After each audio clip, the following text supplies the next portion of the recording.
For 30 years, one French company has controlled the tank technology inside almost every LNG ship on Earth. South Korea spent a decade and billions of dollars trying to replace it.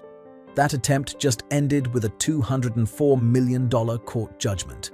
Not against the monopoly, against Korea's own gas company. This is the story of what actually happens when you try to break one of shipping's most complete monopolies. It's not a simple underdog wins story. It's messier than that.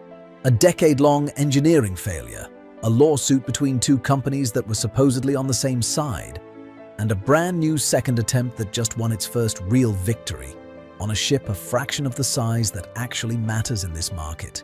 And the country most people assume is the real threat to this monopoly is, right now, still lining up to pay for it on its biggest, newest ships. The company is called GTT, Gaz Transport and Technigaz, a French engineering firm formed by a 1994 merger.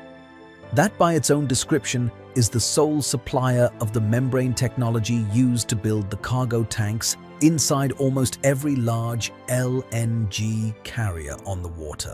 GTT doesn't build the ships, and it doesn't own a single shipyard. It licenses its patented design to shipbuilders and collects a fee for every single vessel built with it, an arrangement that reportedly runs at close to 60% operating margins, extraordinary even by shipping industry standards. South Korean shipbuilders, historically the world's dominant builders of these specific ships, have said publicly they pay roughly 5% of a vessel's total price in royalties to GTT. On a standard large LNG carrier, costing around $250 million, that's somewhere between $9 and $13 million per ship going to one company. For technology, the shipyard building the vessel doesn't actually own, so obviously somebody's tried to get out from under that kind of cost. The real question isn't whether anyone's tried. Plenty of people have. It's what actually happens when you try seriously with real money and real government backing behind you. And the first real answer to that question, the one everyone points to, is a genuinely painful one. In 2004, Korea Gas Corporation, the country's state-linked gas company, began building its own independent LNG containment technology called KC-1. It took 10 years of research and development. It launched in 2014, and it was installed on two full-size, 174,000 cubic meter LNG carriers built by Samsung Heavy Industries, one of the world's premier shipbuilders. Then things started going wrong. Reports describe natural gas leaks, cracks, and ice forming on the outer walls of the cargo hold. Problems serious enough that the ships couldn't be put into normal commercial service and needed repeated repairs over an extended period. A decade of national engineering effort, backed by a government-linked company, tested on two of the biggest, most expensive ships anyone builds, essentially failed at the exact job it was designed to do. The fallout from that failure just resolved years later. In a judgment reported in January of this year, a South Korean court ordered Korea Gas Corporation to pay roughly $204 million in compensation over the defective technology, while also finding Samsung Heavy Industries partly responsible for the outcome. Here's the detail worth sitting with. That lawsuit wasn't Korea versus GTT. It was Korea versus Korea, the gas company and the shipbuilder, suing and countersuing each other over who was to blame for the failed attempt. The monopoly didn't have to fight anyone off, spend a single euro on legal fees, or defend its technology in court. The challenge simply collapsed on its own, and the people who tried to mount it were left fighting each other over the wreckage. Samsung Heavy Industries didn't stop there. It kept developing a successor system, first called KC-2, then refined into KC-2C, explicitly framed by the company as an effort to end, quote, long-term reliance on foreign LNG cargo tank technology. And in October of 2025, that second attempt actually worked. An LNG carrier fitted with KC-2C completed its first commercial voyage, delivering gas from Tongyong to a terminal on Jeju Island. Samsung called it a major milestone toward commercialization, and the company celebrated it as proof that 30 years of dependence on a single foreign supplier didn't have to be permanent. For the company, financially, the stakes are genuinely real. One piece of analysis published around the milestone estimated that full-scale adoption could theoretically save something like $9 to $13 million in royalties on every large carrier built going forward. But here's the catch that matters, and it's a big one.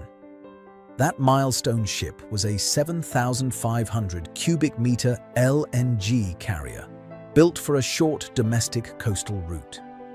The ships that actually define this market, the ones GTT's monopoly is really built on, the ones that cross oceans carrying gas from Qatar or the US to Asia and Europe, run around 174,000 cubic meters, roughly 23 times bigger and built to an entirely different standard of proven reliability.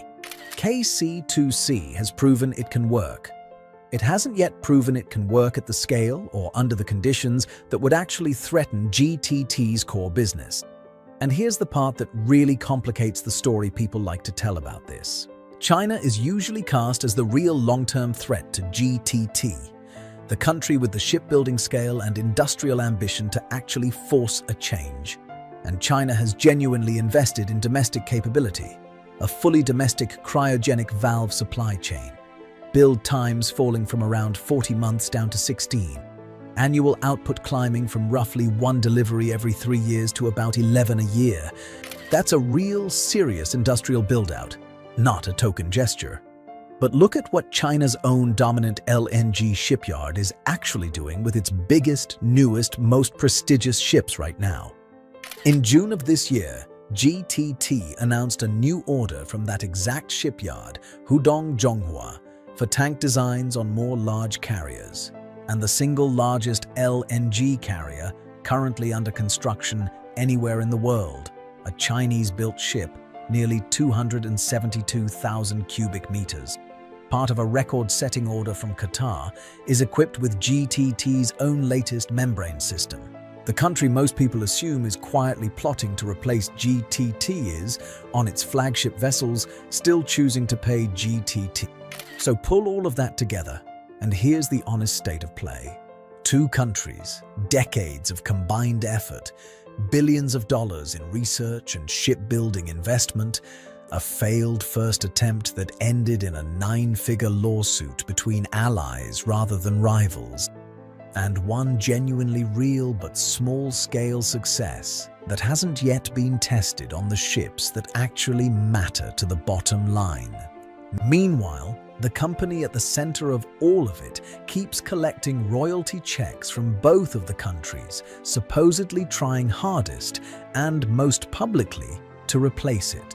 No credible source in the current reporting claims GTT's overall market position has meaningfully weakened as a result of any of this.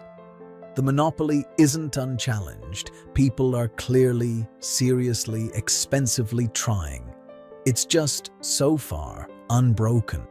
What makes this different from most monopoly stories is that this isn't a case of nobody trying.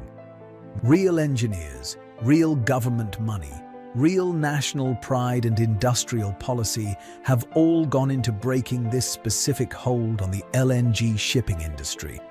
More than once, over more than 3 decades. And the closest anyone's come is a single small ship on a short coastal route, purchased at the cost of a $204 million lawsuit between the very people trying to pull it off, plus a decade of lost time and an untold amount in engineering costs before that. Sometimes the most telling sign of how strong a monopoly really isn't that nobody challenges it.